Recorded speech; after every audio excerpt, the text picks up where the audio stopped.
ये बाथरूम में तुम गई थी अभी? वो मम्मी। वो क्या?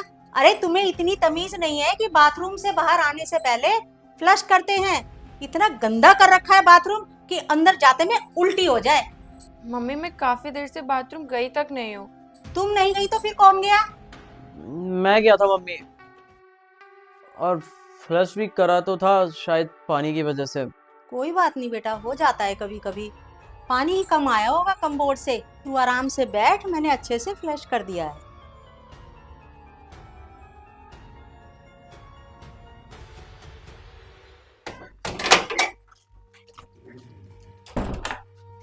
अब क्या मंगवा लिया? मम्मी वो दिखाना जरा। हे भगवान, 3,000 रुपए! अरे ये फालतू के खर्चे करना कब बंद करोगी तुम? पैसे पेड़ पर नहीं उगते हैं।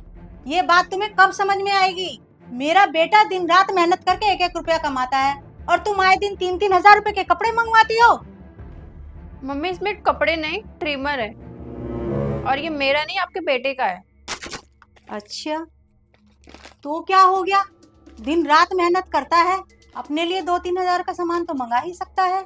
एक काम करो, इसे संभाल के रख दो, देखना कहीं टूट ना जाए, बहुत महंगा है।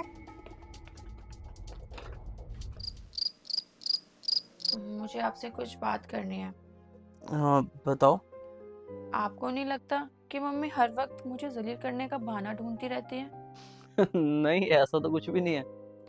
हाँ, आप तो यही बोलोगे क्योंकि आपको भी तो मजा ही आता है ना उसमें। कैसी फालतू बात कर रही हो पूजा, ऐसा कुछ नहीं है। फालतू की बातें? अरे बाथरूम आप गंदा करते हो और जलील मैं होती हूँ। पार्सल आपका आता है पर पैसों का ताना मुझे और मेरे बाप को मिलता है। और जब मैं कुछ बोलती हूँ तो वो फालतू की बातें हो जाती है।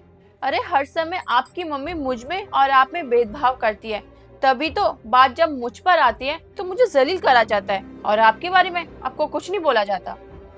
तो मैं क्या करूं इसमें? मैं तो कुछ नहीं कहता ना तुमसे। यही तो प्रॉब्लम है कि आप कुछ कहते ही नहीं हो, ना मुझसे और ना ही मम्मी से। आपके सामने वो मेरे साथ जानवरों की तरह बर्ताव करती है और आप चुपचाप बैठे सुनते रहते हो। अरे आप लोगों की नजरों में क्या बीवी और बहुएं लावारिस या सड़क के जानवरों के समान होती है जिनकी कोई इज्जत नहीं होती? जब से शादी होके आई हूँ तब से बस यही झेल रही हूँ। अरे आपने और आपकी मम्मी ने शादी को एक तमाशा बना दिया है। आप लोगों को लगता है कि शादी के बाद लड़की नहीं नौकरानी आती है, जिसकी ना तो इज्जत होती है और ना ही कदर। जानते हो, आपकी मम्मी जैसी लोगों की वजह से एक बहू कभी बेटी नहीं बन सकती और आप जैसे पतियों की वजह से एक ससुराल कभी मायका।